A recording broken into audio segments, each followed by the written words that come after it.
बच्चों आप सभी का 27 फरवरी को फिजिक्स का पेपर है और अभी तक अगर आपने कुछ भी तैयार नहीं किया है तो फिजिक्स के पूरे बुक से बस आप ये टॉपिक पढ़ लेना, आप आराम से 90 प्लस स्कोर कर लोगे। जिस तरीके से यहां पर कई सारे स्टूडेंट हैं जो भाई लास्ट के मोमेंट में भाई स्टेट रैंक तक स्कोर किए हैं, तो आप भी इन्हीं बच्चों की तरीके से भैया रैंक स्कोर कर सकते हो। अगर रैंक नहीं तो कम से कम 90 प्लस आराम से लेके आ सकते हो। आप देख सकते हो शुभम क्लासेस के भाई ये स्टेट टॉपर, रैंक 1, रैंक 2, ठीक है, रैंक 6, रैंक 7, रैंक 8, रैंक 9, ऐसे बहुत सारे स्टूडेंट भी थे जो एग्जाम के अंतिम समय में पढ़कर एग्जाम में 90 प्लस स्कोर किए। ठीक है, ऐसे बहुत सारे बच्चे थे। और ये कैसे स्कोर किए थे? तो भाई ये भी यही सारे टॉपिक एकदम अच्छे से तैयार किए थे, क्योंकि आपके बोर्ड एग्जाम में इन्हीं टॉपिक से क्वेश्चन बनता है। तो चलिए बेटा करते हैं क्लास की शुरुआत और जानते हैं कि वो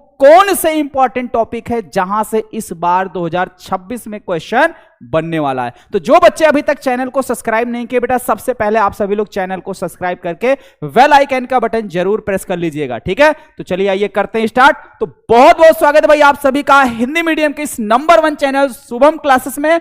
और आज का ये जो संजीवनी क्लास है बेटा आप सभी के लिए एकदम जबरदस्त होने वाला है, क्योंकि इसमें हम लोग बात करने फिजिक्स के पूरे बुक से, यानी चैप्टर नंबर 1 से लेके पूरा चैप्टर नंबर 14 तक के सभी चैप्टर के महत्वपूर्ण टॉपिक, जहां से इस बार 100% एग्जाम में क्वेश्चन आएगा। तो इन टॉपिक को आप पहले बेटा बहुत ध्यान से नोट कर लीजिए। ठीक है, अगर हम बात करें बेटा आपके पूरे फिजिक्स की, तो पूरे फिजिक्स में देखा जाए पार्ट 1 में आपके 5 इकाई हैं, यानी 5 यूनिट है, और पार्ट 2 में आपके 4 यूनिट है। टोटल भाई आपके 9 यूनिट है। और उस 9 यूनिट में से कौन से यूनिट से कितने नंबर के क्वेश्चन आएंगे ये भी मैं आपको क्लियर कर दे रहा हूं कि जो आपके यूनिट फर्स्ट है यानी इकाई फर्स्ट है, यहां से 8 नंबर के क्वेश्चन आपके एग्जाम में आएंगे। और यूनिट 1 से कौन कौन से इंपॉर्टेंट टॉपिक आपको तैयार करने हैं, तो कूलाम के नियम को तैयार कर लेना है, क्योंकि भाई कूलाम का जो नियम है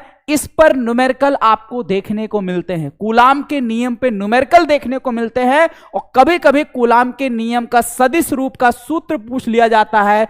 ठीक है, कूलाम के नियम का सदिश रूप या सदिश निरूपण पूछ लिया जाता है 1 नंबर में। ठीक है, तो इस चीज को अच्छे से तैयार रखिएगा। किसी भी वैद्युत द्विध्रुव के कारण अच्छी और निरक्षीय स्थिति में वैद्युत क्षेत्र की तीव्रता कितनी होती है, यह भी आपके एग्जाम के लिए इंपॉर्टेंट है। ठीक है, क्योंकि कई बार एग्जाम में आपके पूछा जा चुका है। वैद्युत द्विध्रुव आघूर्ण से आप क्या समझते हैं? एक समान वैद्युत द्विध्रुव में या एक समान वैद्युत क्षेत्र में द्विध्रुव को घुमाने में किया गया कार्य, यानी टाउ बराबर या घुमाने में लगा बल युग्म आघूर्ण, टाउ बराबर पी साइन थीटा। तो ये बड़ा इंपॉर्टेंट है, और इसके बारे में तो बेटा हमें से ज्यादा आपको भरोसा है, यानी जितनी बार मैं बोला हूं उतनी बार आप आंख बंद करके इस क्वेश्चन पर भरोसा करो, क्योंकि ये क्वेश्चन और इसका जो एप्लीकेशन है एग्जाम में बिना आए इसका काम नहीं चलता। जैसे बिना बारात के दूल्हा, उसी तरीके से बिना यहां से क्वेश्चन उठाए गए, ठीक है, बिना यहां से क्वेश्चन पूछे पेपर पूरा नहीं हो सकता बोर्ड एग्जाम का। तो इसलिए भाई ये टॉपिक बड़ा ही इंपॉर्टेंट है, समझ लीजिए। बोर्ड एग्जाम का ये दूल्हा है गॉस कीपर में, और उसका एप्लीकेशन तो किसी भी कीमत पे नहीं छोड़ना। ठीक है, और वैद्युत विभव की परिभाषा क्या है भाई? वैद्युत विभव, और वैद्युत विभव से रिलेटेड एक न्यूमेरिकल आपके एग्जाम में पूछा जाता है, तो इस टॉपिक को भी अच्छे से तैयार रखिएगा। ये देखिए भाई सबसे जबरदस्त टॉपिक, समांतर प्लेट संधारित्र की धारिता का सूत्र और समांतर प्लेट संधारित्र की धारिता कैसे बढ़ाई जा सकती है, यह आपके एग्जाम में पूछा जाता है। कभी कभी 3 नंबर में और कभी कभी 5 अंक में पूछा जाता है। तो इस बात को एकदम अच्छे से सिद्ध कीजिए कि किसी भी आवेशित संधारित्र की ऊर्जा U बराबर हाफ CV² होती है, यानी U बराबर हाफ CV² संधारित्र की ऊर्जा। ठीक है, विभव प्रवणता से आप क्या समझते हैं? 2 आवेशित चालकों को आपस में जोड़ने पर उनके ऊर्जा में कितनी कमी आती है, साथ ही साथ उभयनिष्ठ विभव। तो ये इतनी चीजें आपको यूनिट 1 यानी इकाई 1 से तैयार करनी है, और इकाई 1 से अगर इतनी चीजें आप तैयार करते हो तो आपके 8 नंबर बिल्कुल 100% बेटा कंफर्म होंगे, बिल्कुल 100% पक्के होंगे। आइए नेक्स्ट, इकाई 2 की बात करें तो इकाई 2 में आपका अकेले एक चैप्टर है विद्युत धारा। यहां से बेटा 7 नंबर का प्रश्न आपके एग्जाम में बनेगा। इसमें सबसे पहला प्रश्न और सबसे इंपॉर्टेंट, धारा तथा अनुगमन वेग के आधार पर ओम के नियम का निगमन, ठीक है, सेल के आंतरिक प्रतिरोध तथा विद्युत वाहक बल में संबंध, किरचॉफ का नियम और व्हाइटस्टोन सेतु। तो ये आपके लिए सबसे इंपॉर्टेंट है इस यूनिट से। अगली यूनिट की अगर हम बात करें इकाई 3, ठीक है, तो इकाई 3 में आपका जो चैप्टर शामिल है वो चैप्टर नंबर 4 और 5 शामिल हैं। तो ये तो भाई चैप्टर 3 के क्वेश्चन है, तो ये तो हमने आपको बता ही दिए। चुंबकत्व का परमाणुीय मॉडल, डोमिनो के आधार पर चुंबकत्व की व्याख्या, अनुचुंबकीय, प्रतिचुंबकीय और लौह चुंबकीय पदार्थों में अंतर। तो ये भाई चैप्टर नंबर 5 से आप तैयार रखिएगा, क्योंकि चैप्टर नंबर 5 से ये चीजें पूछी जाती हैं, ठीक है।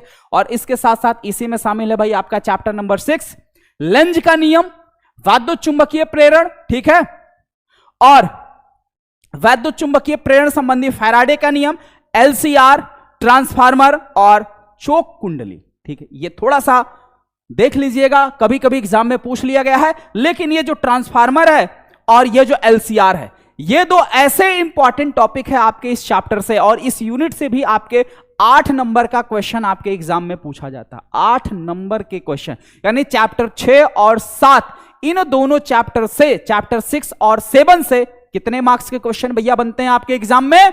तो वो बनते हैं आपके 8 मार्क्स के, ठीक है।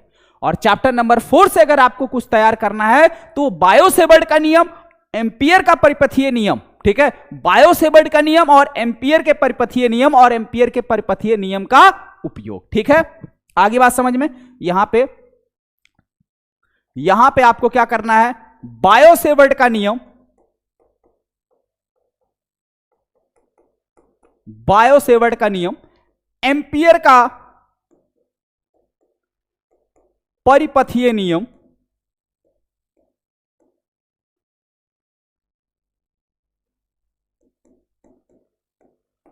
और परिपथीय नियम के अनुप्रयोग। तो ये इतनी चीजें बेटा आप चैप्टर नंबर 4 से जो है आप पढ़ लीजिएगा। चैप्टर नंबर 4 से ये इतनी चीजें आपकी इंपॉर्टेंट है। आगे आइए नेक्स्ट, विस्थापन धारा। इकाई 5 की बात करें तो इकाई 5 में चैप्टर नंबर आपका 8 शामिल है, और चैप्टर नंबर 8 से भाई 4 नंबर का क्वेश्चन आता है। या तो विद्युत चुंबकीय तरंगों के उपयोग आप अच्छे से तैयार रखिएगा, विद्युत चुंबकीय तरंगों में कौन सी तरंगे हैं, उनकी तरंगदैर्ध्य क्या है, उनके उपयोग क्या है, ठीक है, यह जरूर याद रखना, क्योंकि विद्युत चुंबकीय तरंगों के उपयोग और उनकी तरंगदैर्ध्य ही एग्जाम में ज्यादातर पूछी जाती है, ठीक है। नेक्स्ट, इकाई 6, ठीक है, यानी ये प्रकाश की इकाई 6 से भैया आपके 13 नंबर के क्वेश्चन एग्जाम में पूछे जाते हैं, और ये बड़ा ही इंपॉर्टेंट चैप्टर है, क्योंकि पूरे बुक में अगर देखा जाए, पूरे सिलेबस में देखा जाए, तो सबसे ज्यादा वेटेज आपके इस प्रकाश की का है। किसका है? प्रकाश की, यानी इकाई 6 का है। और इसमें आपको क्या करना है भाई, प्रकाश के अपवर्तन से आप क्या समझते हैं, बड़ा बेसिक क्वेश्चन है। इसमें तो हमको लगता है क्लास 12 के हर एक बच्चे को तैयार होगा। पूर्ण आंतरिक परावर्तन सबसे ज्यादा इंपॉर्टेंट है, ठीक है, पूर्ण आंतरिक परावर्तन। उसके साथ साथ भाई प्रिज्म का अपवर्तनांक, किसी गोलीय पृष्ठ के लिए अपवर्तन का सूत्र, लेंस मेकर सूत्र, सूक्ष्मदर्शी तथा दूरदर्शी, ये सारी चीजें भैया इंपॉर्टेंट है, जिस पर हमने टिक किया, ठीक है। उसके साथ साथ व्यतिकरण से आप क्या समझते हैं, इसके लिए आवश्यक शर्तें, हाइगेंस के द्वितीयक तरंगाओं के सिद्धांत या हाइगेंस के द्वितीयक तरंगाओं के सिद्धांत के आधार पर प्रकाश के परावर्तन तथा अपवर्तन की व्याख्या, यंग का प्रयोग और विवर्तन। तो ये इतनी चीजें हैं प्रकाशिकी से, यानी यूनिट नंबर 6 से, जो आपको तैयार रखने हैं। ये आपके एग्जाम में टोटल भाई 13 मार्क्स का पूछा जाता है। और अगर बात करें भाई इकाई 7 की, तो इकाई 7 से भाई आपको ये चीजें तैयार रखने। इकाई 7 का मतलब भाई चैप्टर नंबर 11। तो चैप्टर नंबर 11 से आपको प्रकाश वैद्युत प्रभाव के नियम, कार्यफलन तथा देहली आवृत्ति और आइंस्टीन का प्रकाश वैद्युत समीकरण, ठीक है, प्रकाश वैद्युत उत्सर्जन संबंधी आइंस्टीन का जो प्रकाश वैद्युत समीकरण है, हाफ mv² = क्या होता है, h new minus mu zero, h new minus mu zero, ये होता है आइंस्टीन का प्रकाश वैद्युत समीकरण। और ये अपने आप में बहुत इंपॉर्टेंट है। और इसके साथ साथ में एक चीज बेटा और ऐड कर लीजिए, डी ब्रोगली तरंगदैर्ध्य, डी ब्रोगली तरंगदैर्ध्य, ठीक है, डी ब्रोगली तरंग दैर्ध्य, ये भी बेटा बहुत इंपॉर्टेंट है। तो इसलिए इस चैप्टर से यानी इकाई नंबर 7 से 6 नंबर के क्वेश्चन आपके एग्जाम में आते हैं। और ये इतनी चीजें, बस 4 टॉपिक आपको पढ़ना है। इन 4 टॉपिक से आपके 6 नंबर आपके एग्जाम में कंफर्म हो रहे हैं। और सबसे इंपॉर्टेंट बात, अगर इन सभी टॉपिक में कोई भी दिक्कत, कोई भी परेशानी, कोई भी डाउट आता है तो इसके लिए भी परेशान नहीं होना, क्योंकि ये सारे टॉपिक मैं आपको खुद से कराने वाला हूं। और कहां कराने वाला हूं, कैसे कराने वाला हूं, ये सारी चीजें भी अभी मैं इसी वीडियो के एंड में आपको डिटेल में बता दे रहा हूं, ठीक है। उसके बाद अगर हम बात करें बेटा चैप्टर नंबर चैप्टर नंबर आपके 12, तो चैप्टर नंबर 12 यानी इकाई 8 से भाई आपके 8 अंक के पूछे जाते हैं। और इसमें आपके 2 चैप्टर शामिल हैं, चैप्टर नंबर 12 और चैप्टर नंबर 13 यानी परमाणु और नाभिक। तो परमाणु और नाभिक से भी कुल मिला के बेटा 8 नंबर के क्वेश्चन बनते हैं, जिसमें सबसे ज्यादा इंपॉर्टेंट है आपका रदरफोर्ड का परमाणु मॉडल, ठीक है, या हाइड्रोजन परमाणु का बोर मॉडल। और रदरफोर्ड के परमाणु मॉडल की व्याख्या, ठीक है, हाइड्रोजन स्पेक्ट्रम, नाभिकीय बल किसे कहते हैं, द्रव्यमान क्षति से क्या तात्पर्य है, नाभिकीय संलयन के आधार पर, नाभिकीय संलयन के आधार पर, ठीक है, सूर्य ऊर्जा या नाभिकीय ऊर्जा का जो व्याख्या है उसको करना है आवश्यक समीकरण देते हुए। और इसके साथ साथ इसमें एक और चीज बेटा शामिल है, वो है प्रतिन्यूक्लियन बंधन ऊर्जा, प्रतिन्यूक्लियन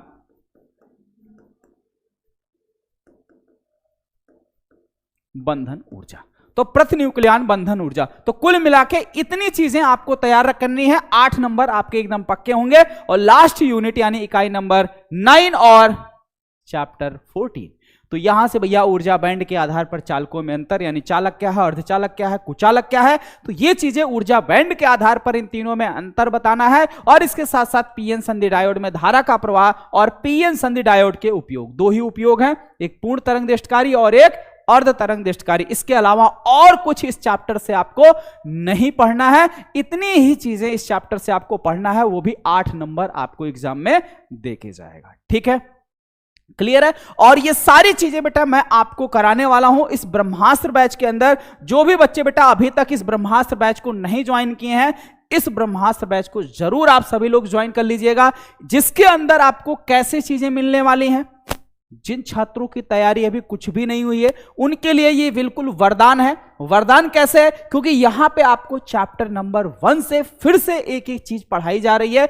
सबसे पहले चैप्टर का 1 शॉट, फिर उसके इंपॉर्टेंट क्वेश्चन आंसर, फिर पिछले 3 साल के पेपर का पूरा सोल्यूशन कराया जाएगा, important guest paper, 200 important question का बुकलेट और स्पेशल ट्रिक भी आपको प्रोवाइड किए जाएंगे कि कॉपी कैसे लिखनी है, बोर्ड एग्जाम में कोई क्वेश्चन नहीं आता है तो उसके लिए क्या करें। ये सब कुछ सारा कुछ इस बैच के अंदर बचाया है, जिसकी प्राइस बेटा अभी मात्र सिर्फ 699 रुपए है। तो बिना देर किए हुए बेटा सभी लोग इस बैच से जरूर जुड़ जाइए। और इस ब्रह्मास्त्र बैच में जो आपको टीचर पढ़ा रहे हैं यानी पावरफुल, ये शुभम क्लासेस की भैया पूरे यूपी की नंबर 1 पावरफुल टीम है, जो आपकी इस ब्रह्मास्त्र बैच में हिंदी आपको शुभम सर पढ़ाएंगे, फिजिक्स आपको संजीव सर पढ़ाएंगे यानी कि हम पढ़ाएंगे, और उसके साथ साथ भाई केमिस्ट्री अभिषेक सर, इंग्लिश अंकित सर, राजनंदिनी मैम मैथ, ठीक है, सोनम मैम आपकी जो है बायो, और एक और मैम है, ठीक है, जिनका नाम है भाई, क्या नाम है, सुमन मैम, वो आपको बायो पढ़ाएंगे, ठीक है। और ये है ब्रह्मास्त्र बैच की फीचर के बारे में मैंने आपको बता दिया कि ब्रह्मास्त्र बैच में क्या क्या चीजें मिलेंगी। पहले चैप्टर का 1 शॉट, फिर chapter wise important question answer, पिछले 3 साल के पेपर का सोल्यूशन, साथ ही साथ 3 गेस्ट पेपर, ब्रह्मास्त्र बुकलेट और 6 स्पेशल टेस्ट। 16 नवंबर से आपके ये स्पेशल टेस्ट भैया होने वाले हैं, तो उसके लिए भी आप रेडी रहिएगा। और स्पेशल ट्रिक, लाइव और रिकॉर्डेड क्लास भी इसके अंदर आपको देखने को मिलेगी, ठीक है। बैच से जुड़ने के लिए आपको क्या करना है, मोबाइल के प्ले स्टोर पर जाना है, शुभम क्लासेस का एप्लीकेशन डाउनलोड करके बैच से क्या करना है, जुड़ जाना है, ठीक है। कोई भी दिक्कत आता है तो इस नंबर पर कॉल, मैसेज, व्हाट्सएप कर लेना, ओके। और ये हमारा टेलीग्राम ग्रुप, इंस्टाग्राम आईडी और इसके साथ साथ व्हाट्सएप ग्रुप। अगर आप इस सोशल मीडिया से नहीं जुड़े हो तो जरूर जुड़ जाइएगा, क्योंकि यहां पर भी आपको जरूरी अपडेट मिलते रहते हैं, ठीक है। तो चलिए भाई, मिलते हैं आपसे अगली क्लास में। आज के लिए फिलहाल इतना ही। और ये जो टॉपिक हमने आपको दिए, ये हर हाल में बेटा आप सभी लोग तैयार कर लीजिएगा, बिल्कुल भी मिस मत कीजिएगा, ओके। Thank you.